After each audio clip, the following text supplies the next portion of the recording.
Hola les gars, on se retrouve aujourd'hui dans une nouvelle vidéo qui est très différente de d'habitude. J'ai jamais vraiment filmé, genre quand je parlais de vraiment mon anorexie, parce que oui, aujourd'hui on va parler de TCA, de mon combat avec l'anorexie et de la guérison, parce que c'est des trucs qui sont vachement spéciaux. En fait, la guérison de l'anorexie, c'est quelque chose de hyper spécial et même vivre l'anorexie c'est spécial. Donc du coup voilà, je voulais vous en parler. Si jamais je suis un peu vague ou que j'arrive pas à trouver mes mots, veuillez m'excuser. C'est juste, voilà, pas un sujet easy busy genre. Bref. Ok, donc déjà trigger warning, on va parler de poids, on va parler de calories, on va parler de tout plein de trucs comme ça. Donc si vous n'êtes pas à l'aise avec ça, je vous déconseille de regarder. Et en même temps, si vous êtes en guérison d'anorexie, genre allez juste à la partie guérison. Et je vous jure, ça peut grave aider. Donc je vais diviser ma vidéo en 4 parties. Comment je suis tombée dans l'anorexie, comment j'ai été diagnostiquée, comment j'ai vécu l'anorexie et tout ce bordel-là, et enfin ma guérison. Voilà, donc on va commencer par comment je suis tombée dans les TCA, etc. Ok, alors en fait, je suis tombée dans les TCA en janvier 2025 parce que vers Noël, je me sentais pas très bien dans ma peau, mais je m'étais dit vraiment ne fais pas attention à ton poids. Genre, c'est-à-dire qu'on s'en fout vraiment, vis, profite de Noël, tu feras attention à partir du 1er janvier. Voilà, j'ai toujours été une meuf, je disais ouais, lundi prochain, je commence un nouveau régime, etc.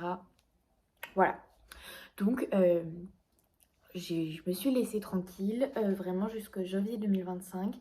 Janvier 2025, en fait, le 1er janvier, je me suis dit c'est stop. Vraiment, c'est stop. Et du jour au lendemain, j'ai arrêté de manger. Littéralement, j'ai arrêté de m'alimenter. C'est-à-dire que j'ai réduit mes quantités énormément. Mais genre vraiment énormément. Au début, je mangeais 1200 calories. Ce qui est déjà extrêmement peu. Vraiment très peu. Ensuite, je suis passée à 800. Ensuite, je mangeais plus en fait, voilà. Donc c'était hyper compliqué et mes parents ils s'en sont rendus compte très vite. J'ai perdu beaucoup de poids en un mois, j'ai perdu 6 kilos. Et donc là, mes parents, dès avant la fin du mois de mois, en fait, avant la fin de janvier, ils s'en sont rendus compte. Et directement, ils ont appelé un médecin, quoi. Et donc, on est allé chez un médecin en février 2025, du coup. Et en fait, elle a été très claire, ma médecin. Il m'a tué anorexique, en fait. Donc, moi, j'apprends ça et dans ma tête, je me dis, bah, let's go. Genre, j'ai réussi mon objectif. I am skinny. I am fucking skinny. Genre, c'était vraiment mon objectif de vie. Donc, j'étais heureuse, moi, à ce moment-là. Sauf qu'en fait, je me rendais pas compte de tout ce que ça allait engendrer. Et mes parents, eux, ils étaient en mode, waouh, c'est fou de se dire en fait que son enfant est anorexique. C'est pas facile, c'est quelque chose de compliqué, à mon avis. Donc voilà, ça c'était vraiment la partie je tombe dans l'anorexie. Comment dire ça autrement en fait? Vraiment, c'était au début un simple régime qui a dégénéré. Donc voilà, je vais vous expliquer pourquoi. Donc, la deuxième partie, c'est ma vie et le diagnostic de l'anorexie. C'est-à-dire que l'anorexie, tu ne peux pas savoir si tu en souffres toi-même. Tu peux te douter, etc. Mais il y a toujours un diagnostic à poser par le médecin car c'est une maladie. C'est avant tout, je tiens à le rappeler, une maladie mentale. C'est-à-dire qu'on peut être anorexique, mais ne pas être en sous-poids. Voilà, donc souvent, les deux vont ensemble parce que c'est vraiment une peur des aliments, une peur de s'alimenter, une peur de grossir, une volonté de contrôle sur tout ce qu'on ingère. Euh, mais tu peux également ne pas être en sous-poids et souffrir quand même d'anorexie mentale. C'est avant tout une maladie mentale. Euh, donc, j'ai du mal à m'exprimer, je suis désolée, je sais pas pourquoi. Euh, donc, on m'a diagnostiqué anorexique et à partir de ce moment-là, en fait, c'était la descente aux enfers. Même pas à partir de ce moment-là, mais ça a été la descente aux enfers de toute manière depuis le 1er janvier 2025. Donc moi, mes parents entendent ça, ils prennent peur, ce qui est normal. Et donc, ils font vraiment la meilleure chose à faire. Ils m'entourent de professionnels de santé. Un psychologue, enfin une psychologue, une médecin généraliste et une nutritionniste. Donc je commence à aller une fois par semaine chez le médecin. Et, euh, et donc, je devais me peser à chaque fois. Et il faut savoir qu'en fait, ça devenait ma phobie de me peser. Et je vais vous expliquer pourquoi. Parce qu'en gros, moi, je refusais de m'alimenter. c'était tout simplement impossible pour moi parce que j'avais l'impression que chaque bouchée me rendait énorme et en fait je ne me voyais pas mince, je ne me voyais pas maigre, je me voyais normale, voire un petit peu ballonnée, un petit peu grosse quoi. Donc bon, il faut savoir que du coup en janvier j'ai été à moins 13 kilos par rapport à ce à quoi j'avais commencé. Alors que j'avais commencé dans un poids totalement normal, pas en surpoids. En fait, c'est ça le problème. Donc moins 13 kilos, c'était vraiment du sous-poids, de la dénutrition. Voilà. Donc petit à petit, en fait, moi de toute façon, j'avais arrêté de m'alimenter, c'était compliqué. Enfin, j'avais arrêté, non, j'ai mangé genre 2 minuscules repas par jour. Je mangeais, allez, un œuf et un bout de jambon. Et ensuite, le soir, je mangeais, je mangeais à table, mais en minuscule quantité.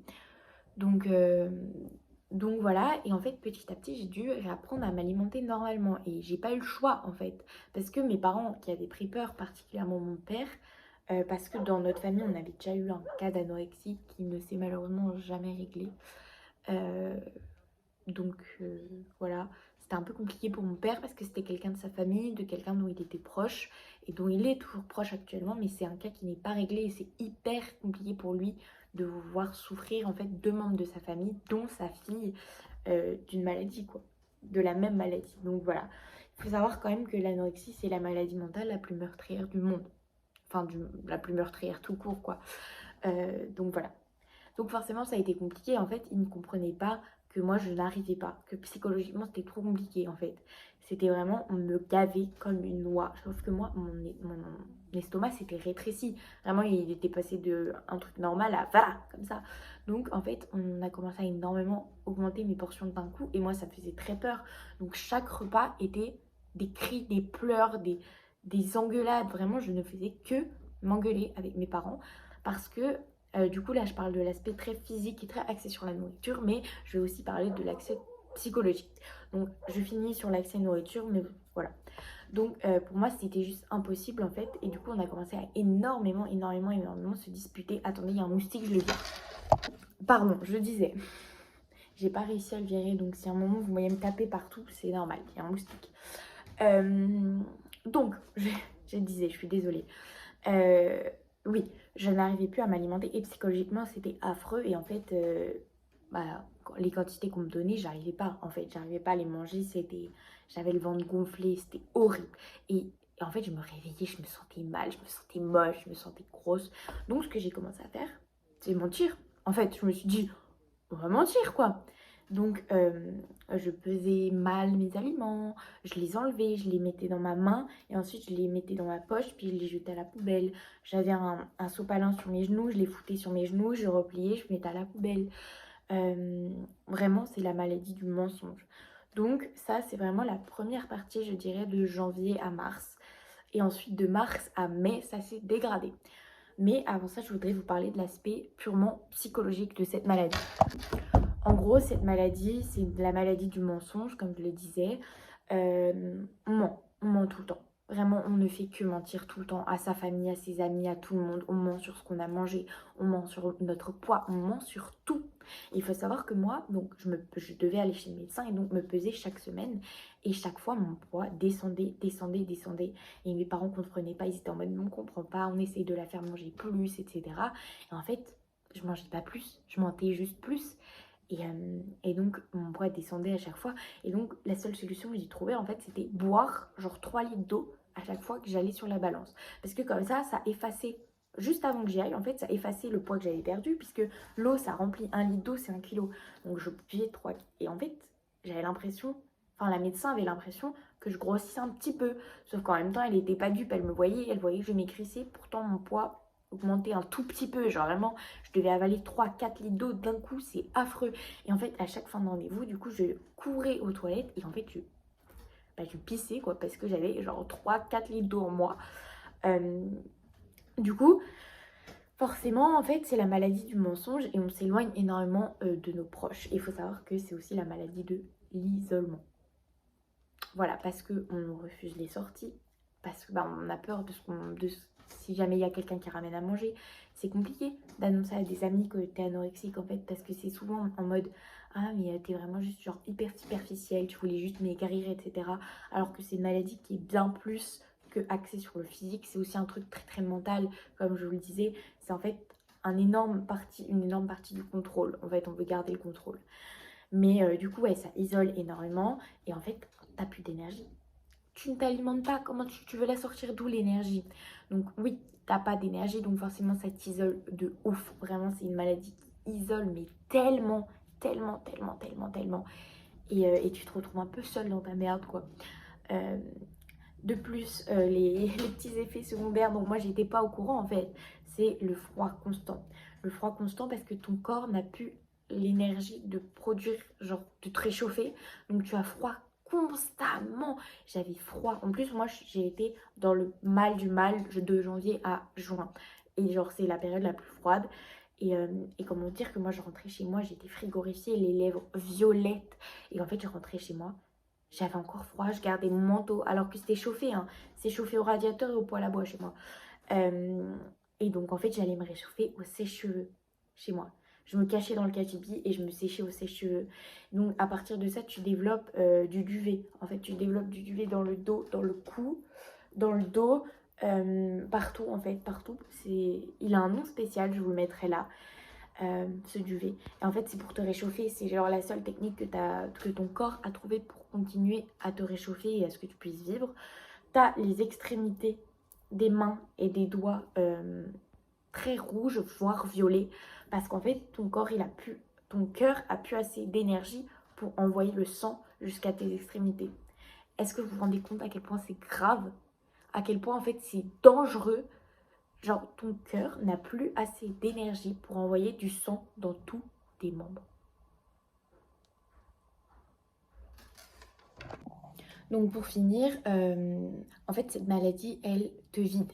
Elle te vide de ton énergie, mais aussi de ton énergie, du coup, vitale, mais aussi de ta personnalité. C'est-à-dire que, en fait, moi, j'ai pas vraiment, dans ma vie là actuelle, j'ai pas l'impression d'avoir été anorexique parce qu'en fait, c'est une autre personne. C'est une autre Emma. Genre, c'est pas vraiment moi. Quand je revois des vidéos, je me dis, mais ça, c'est moi.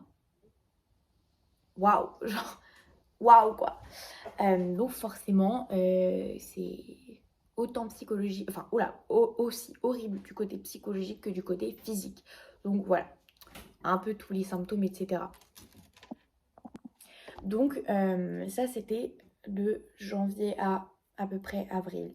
En avril, j'avais des examens assez importants et qui comptaient énormément pour moi, que je devais avoir absolument à tout prix. Et donc, comme je vous disais, c'est vraiment la maladie du contrôle. Je suis désolée, j'arrête pas de toucher mes cheveux, mais je sais pas pourquoi je suis nerveuse. On se calme, Emma, c'est pas grave. Genre, personne va voir ta vidéo, donc c'est ok.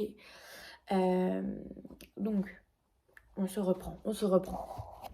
Donc, j'avais des examens très importants et en fait, moi, il était hors de question que je les rate. Donc, ce que j'ai fait, c'est que j'ai bossé, mais comme une dingue. Mais quand je vous dis comme une folle, c'était que j'avais genre 3-4 heures de travail par jour. C'était pour le conservatoire. Donc, c'était en plus de l'école. L'école où je devais exceller. C'était même pas je veux, c'était je devais exceller. J'ai excellé, c'est une réalité en fait. J'avais 19,5 de moyenne. C'est pour vous dire. Alors qu'en parallèle, j'avais des rendez-vous chez le médecin toutes les semaines, des rendez-vous chez le nutritionniste toutes les semaines, des rendez-vous à l'hôpital, des rendez-vous chez la diététicienne. Vraiment, j'avais plus de vie en fait. Mais de toute façon, je ne voulais plus avoir de vie en fait. Je voulais mourir. Genre, au bout d'un moment, j'étais en mode, à quoi ça sert? À quoi ça sert de vivre finalement? Donc du coup, j'ai excellé à l'école. Je travaillais énormément pour le conservatoire, 3-4 heures par jour. Par jour. Je sais pas où je trouvais mon temps. Franchement, redonnez-moi cette productivité. En fait, non, j'en veux pas parce que j'avais plus de vie. Mais du coup, voilà, j'étais vraiment dans un truc de il faut que je l'aie. Donc, je travaille pour l'avoir et je l'ai eu, hein, je l'ai eu, mention très bien. Alors là, voilà. Mais du coup, en fait, j'avais un stress permanent en plus. Et c'est là que j'ai commencé à vraiment choquer mes parents, je crois. Parce qu'un jour, on travaillait avec mon papa qui est donc prof de musique, donc il s'y connaît beaucoup. Donc on travaillait avec mon papa, etc. Et genre, en fait, je n'arrivais pas à faire ce que je devais faire. Et à un moment, il y a eu une sorte de rage et de tristesse et de tout ça qui est arrivé en moi. Et il faut savoir que je m'étais jamais fait du mal. Jamais, jamais, jamais. Parce que ça me faisait très peur. Et qu'en fait, je me faisais du mal d'une autre manière. En fait, je ne me nourrissais pas. Mais je m'étais jamais fait du mal. physiquement avec des actions genre vraiment concrètes sur le moment. Voilà.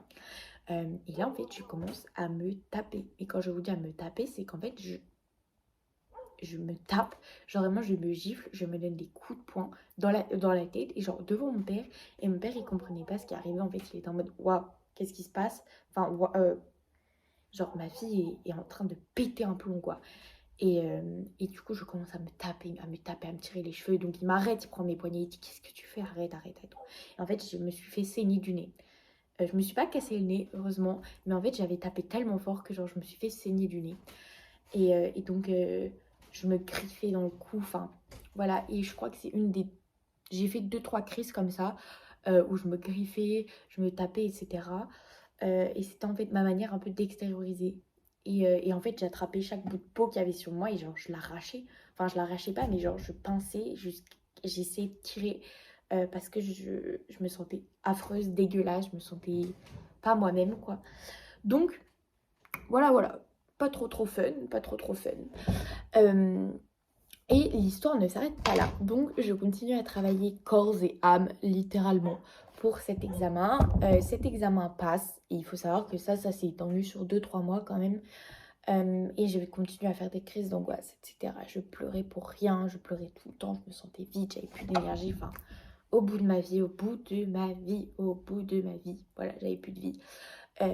Et donc, arrive enfin le moment où je finis mon examen et en fait, on me dit Emma, là, tu peux plus rester comme ça. Genre, juste, tu ne peux plus vivre comme ça. C'est pas une vie et on n'a pas envie que tu arrêtes ta vie, en fait, littéralement. Donc, ce qu'on a fait, c'est qu'on m'a dit tu vas être mise sous antidépresseur. On a besoin de l'accord de l'enfant concerné. Or, moi, j'étais pas d'accord. Voilà, j'ai dit non, je veux pas être sous antidépresseur, les guys. Vraiment, dans ma tête, j'étais en mode être sous antidépresseur, c'est pas la honte. Et j'étais en mode, mais si maintenant, à 14 ans, parce que j'avais 14 ans du coup, à 14 ans, je suis sous antidépresseur, je vais être sous cocaïne à 20 ans, c'est ça? Sachez que ça ne marche pas du tout comme ça. Donc, au bout d'un moment, on m'a dit, bah en fait, t'as plus le choix. Et j'ai dit, bon, bah d'accord, alors, ok. Et du coup, j'ai été mise sous antidépresseur, voilà. Et en fait, je ne sais pas si c'est ça qui m'a aidée ou si c'est les vacances, parce qu'au même moment, je suis arrivée en vacances, mais là a commencé ma guérison. Yay! Et en fait, là, je dis que c'est bien et tout, et c'est une très bonne chose, mais c'est une partie extrêmement compliquée aussi. Et je vais vous en parler. Voilà. D'ailleurs, j'ai été mise sous sertraline au début à 25 grammes, je crois, 25 milligrammes, un truc comme ça. Et ensuite, j'ai doublé les doses parce que bah, ça marchait pas des masses. Donc voilà, pour ceux qui veulent savoir, j'ai été sous sertraline. J'ai pas eu d'effet secondaire, j'ai rien eu d'effet secondaire. Donc ça, franchement, c'était trop bien. Et je suis restée 6 mois sous sertraline. Voilà. C'était juste pour vous donner des petites périodes, mais on va en reparler pendant que je parle de la guérison. Bah c'est parti, parlons de la guérison du coup. Alors, la guérison, c'est une partie extrêmement compliquée psychologiquement. Physiquement un petit peu aussi, mais psychologiquement, c'est juste affreux. Donc, il faut savoir que moi, mon premier pas vers la guérison, ça a été un jour, je me suis levée. Et en fait, j'attendais tellement un déclic. Genre, j'attendais tellement un déclic tous les jours. J'étais en mode, non, mais demain, je commence à guérir. Demain, je commence à guérir. Demain, je commence à guérir. Lundi, je commence à guérir. En même temps, j'avais pas envie de guérir. Et genre, il faut pas attendre de déclic, vraiment. Je disais donc, pardon, j'ai été coupée, il y avait un moustique là-bas. Donc, croyez-moi que je vais pas rester là-bas. Les moustiques adorent mon sang, je sais pas pourquoi. Donc, je disais, pardon, je suis désolée, cette vidéo, elle est très décousue. Mais donc, je disais, faut pas attendre de déclic parce qu'en fait, la maladie, elle sera toujours plus forte pour le déclic que le déclic. Et genre, il n'y aura jamais de bon moment pour commencer à guérir, sachez-le. Donc, moi, je me suis réveillée un jour, je me suis dit, aujourd'hui, je ne compte pas les calories. Et c'était pas une décision facile, croyez-moi. Hein. Et en fait, ce jour-là, j'ai mangé. Et je me suis dit, non, mais on ne compte pas les calories, mais on va quand même faire attention. Donc ça s'appelle pas, voilà, ça s'appelle pas faire attention du coup. Mais vraiment, en fait, j'ai déglingué. Genre, quand j'ai dit j'ai déglingué tous les tiroirs de nourriture de chez moi, c'était pas une blague. C'est-à-dire que le matin, croissant, pain, beurre, confiture, le midi, céréales. Genre, en fait, j'avais le ventre explosé. Mais quand je vous dis explosé, c'était qu'il était, mais genre là, en mode guys, mon ventre il était genre ici. J'étais vraiment enceinte de nourriture. Il y a un moustique. Ah, j'aime pas les moustiques. Eux par contre ils me kiffent. Bref, je disais. je vais faire abstraction du moustique juste pour vous. Donc, je disais, genre vraiment, j'étais enceinte de bouffe. Et en fait, le lendemain, je me pèse et là, je vois, bah, bien sûr que genre j'ai pris 1 kilo, mais c'était pas 1 kilo de gras, c'était genre vraiment juste de la rétention d'eau, bah, la nourriture qui était encore stockée en moi, littéralement, parce que j'avais pas fait caca, genre. Ah oui, parce que quand on est anorexique, bah, on fait plus caca, voilà, je vous le dis. C'est, voilà, pas très fun. Et donc, ce que j'ai fait, c'est que j'ai arrêté de manger pendant une semaine. Genre, vraiment, j'étais en mode, what the fuck? Comment ça, genre, j'ai pris 1 kilo? Non, ça va pas du tout, non, ça va pas du tout. Donc, voilà. Et en fait, la semaine d'après, j'ai recommencé. Et la semaine d'après, j'ai recommencé. Et en fait, à chaque fois, mon poids, il bougeait pas parce que, genre, je faisais voilà, et ensuite voilà, comme ça. Donc, mon poids ne bougeait pas. Et je continue même à perdre un peu de poids. Mais en fait, au bout d'un moment, c'est crise d'hyperphagie parce que je faisais rien pour les compenser. Genre, après, les jours d'après, je compensais, mais le jour même, je me suis jamais fait vomir parce qu'il y a trop d'effets néfastes sur la santé. Alors que la go, elle était vraiment en train de se niquer la santé, mais se faire vomir, j'ai jamais réussi. J'ai essayé, hein, pour être très honnête, mais je n'ai jamais réussi. Donc, voilà.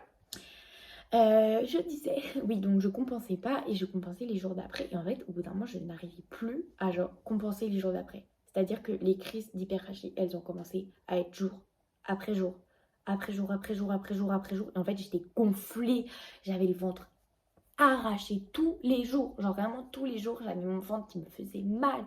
Mais je souffrais, j'avais la peau du ventre tendue. Mais quand je vous dis tendue, c'est vraiment, j'avais mal. Je souffrais. Genre, après avoir mangé toute la journée, genre toute la journée littéralement, j'avais mal, en fait je souffrais et genre vraiment je criais à la mort, je criais à l'agonie tellement ça me faisait mal. Et mais c'est pour vous dire, genre personne ne devrait se mettre dans un état pareil, hein. Et, mais c'était nécessaire à ma guérison en quelque sorte. Donc il faut savoir que moi j'avais du coup, le sous-poids c'était X kilos et en gros moi j'étais 6 kilos en dessous de X kilos, 6 ou 7, 6, 7, non pardon. Waouh, waouh, waouh, waouh. Alors ça je m'attendais pas à ça. C'était gênant. Bon c'est pas grave.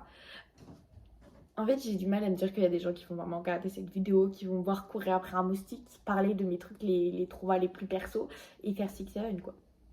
C'est pas grave, c'est pas grave, c'est pas grave. Et donc je disais, je ne me souviens plus. Si, donc c'était nécessaire mes guérisons. Donc j'étais 7 kilos en dessous de le poids minimum. Genre minimum. Et il me restait plus qu'1 kilo avant de partir. À l'hospital. À l'hôpital, voilà. Il faut savoir que moi je n'ai pas été hospitalisée du coup pendant... Enfin j'ai été hospitalisée une journée. Mais jamais sur de très longues périodes. Voilà. Donc... j'en suis assez reconnaissante parce que je pense pas que ça m'aurait aidé. Bref, voilà, c'est pas le sujet et je souhaite tout mon courage à ceux qui sont en hospitalisation et même à tous ceux qui souffrent de TCA en général, que ce soit anorexie, boulimie, orthorexie, hyperphagie, voilà, tout ça. Donc j'ai jamais été hospitalisée, mais j'étais à 2 doigts. Et en fait, au fur et à mesure de mes crises, à chaque fois que je montais sur la balance, j'avais même plus besoin de boire de l'eau, mon poids augmentait. En fait, ça m'a fait extrêmement peur, extrêmement peur. Et en fait, au bout d'un moment, j'atteins le poids, genre au bout d'un mois, j'atteins le poids qu'il faut. Et en fait, je me dis, mais comment ça se fait que je continue à bouffer pour 15? Comment ça se fait? Je ne vais jamais m'arrêter, en fait. Je vais jamais réussir à m'arrêter et je vais devenir obèse.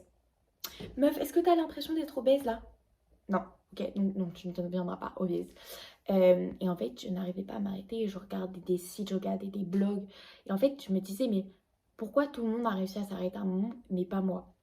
Et en fait, sachez que c'est parce que, je vais le répéter une fois, peut-être deux, mais c'est hyper important de comprendre que cette phrase est vraie pour tout le monde. J'avais l'impression qu'elle était vraie pour tout le monde, sauf pour moi. Sachez que non, il n'y a pas d'exception. Cette phrase est vraie pour tout le monde, c'est juste vous qui n'êtes pas prêt à l'entendre. La restriction entraîne le craquage. Attention, deuxième fois. La restriction entraîne le craquage et donc les crises. Gamberge. Je vous explique. En gros, moi dans ma tête, à chaque fois je me disais non mais demain, je reprends les bonnes habitudes. Bonnes habitudes, non, mais bon, mago, on s'est compris. Et en fait, à chaque fois, du coup, ma tête, mon cerveau se disait ok, bah du coup, on va faire le maximum de réserves avant qu'elle refasse de la merde. Et du coup, on va profiter, profiter, profiter. Et du coup, je bouffais pour 400, littéralement. Donc voilà. Et en fait, genre, au bout d'un moment, je me suis dit, non, vas-y, c'est bon. Genre, laisse-toi au moins une semaine. Laisse-toi au moins une semaine. Et je me suis dit, mais putain, je vais me retrouver avec 7 kilos en plus. Et en fait, pendant la semaine, alors oui, j'avais toujours la peau dure très très tendue, mais au bout d'un moment, petit à petit, en fait, je me suis dit, mais si demain j'ai le droit au Nutella, pourquoi genre je finis le pot aujourd'hui?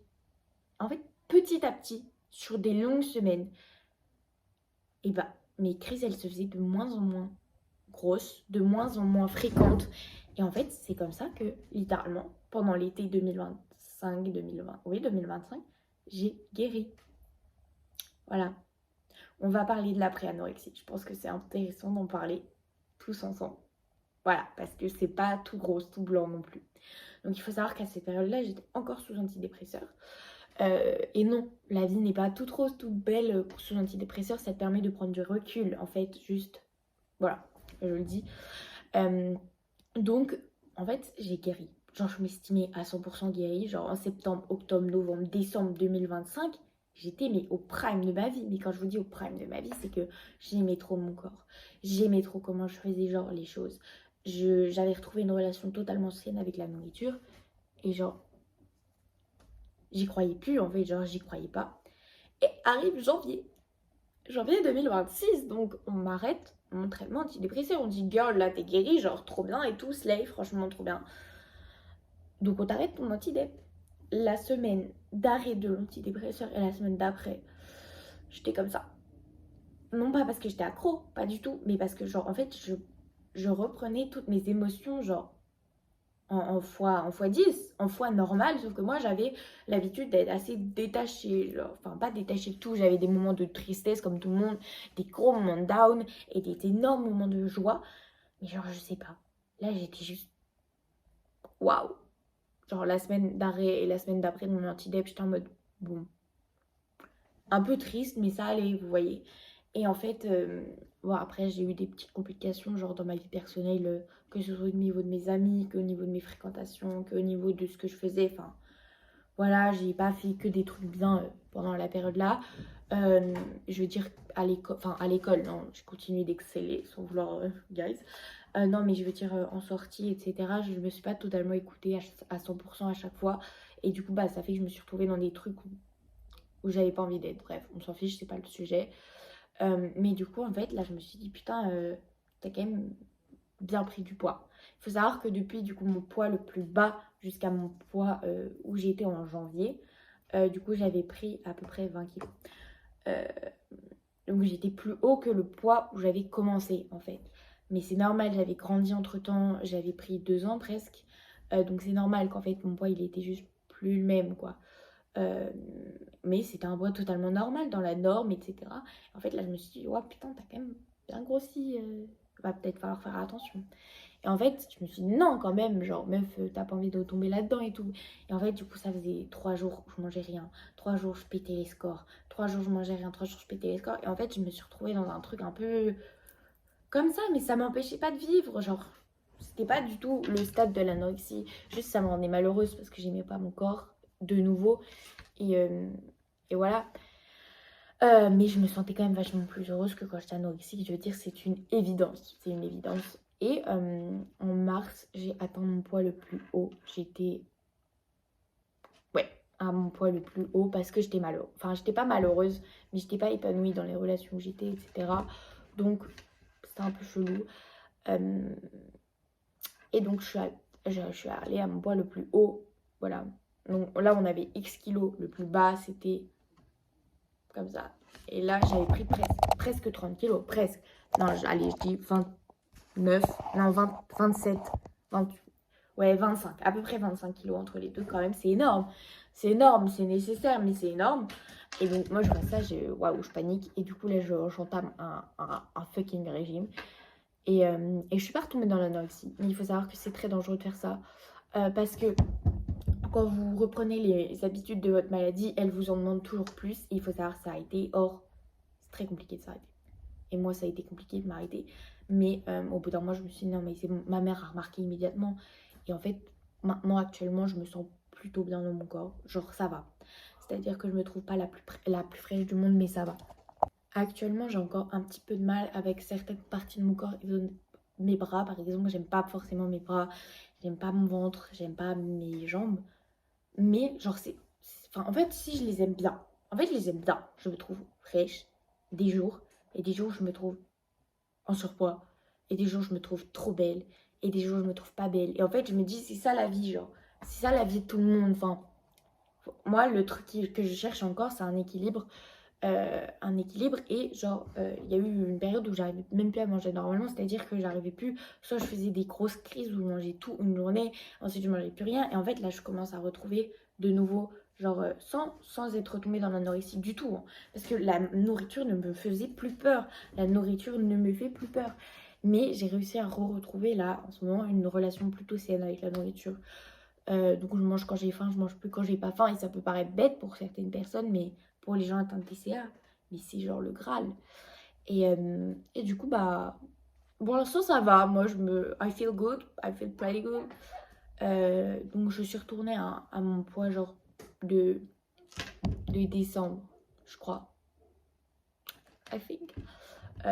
Et je cherche plus à perdre de poids ou quoi que ce soit. Je me sens bien. J'aimerais tonifier genre mon corps grâce au sport parce que ma relation au sport, elle a beaucoup évolué pendant que j'étais anorexique. En fait, j'ai vu ça que comme une manière vraiment de maigrir, quoi. Maintenant, je vois plus ça comme une manière de me défouler, d'apprécier, genre de... Voilà, quoi. Parce que aussi, j'étais interdite de pratiques sportives pendant que j'étais anorexique. C'était trop dangereux pour moi, donc voilà. Donc je pense que pour la guérison, etc., genre, on en est où on en est aujourd'hui. Je dis pas que je suis complètement guérie des TCA, je suis complètement guérie de l'anorexie, ça c'est sûr. Des TCA, c'est encore une longue histoire. We have Anna, we have Mia. Mia, pour ceux qui savent pas, en fait, c'est... Moi, je savais pas, mais j'ai découvert ça en scrollant sur TikTok, les guys. Mia, c'est genre hyperphagie, boulimie. Et Anna, celle qu'on appelle Anna, c'est anorexie. Donc, on a Mia, on a Anna, on a moi. Mais en fait, hey, voilà. Donc, moi, je pense que pour l'instant, enfin, ma vie va, tout va bien se passer, guys. Genre, je suis heureuse. Je suis vraiment heureuse. On est en vacances et tout. Genre, tout va pour le mieux. Donc, voilà. Je sais plus si j'ai d'autres choses à rajouter. Donc, je vais m'arrêter là. J'espère que cette vidéo va vous plaire, qu'elle va vous instruire, qu'elle va vous aider. Si jamais ça vous a aidé ou que vous êtes venu jusqu'ici ou que vous avez des questions, n'hésitez pas à me les poser en commentaire. Genre, interagissez s'il vous plaît parce que c'est une vidéo qui est hyper importante pour moi. Et de savoir que ça peut aider et que ça a aidé des gens, que ça peut intéresser des gens, ça me ferait grave plaisir. Donc voilà. Et à une prochaine vidéo, un peu moins deep, où j'arriverai mieux à m'exprimer, I hope. Mais voilà. Bisous!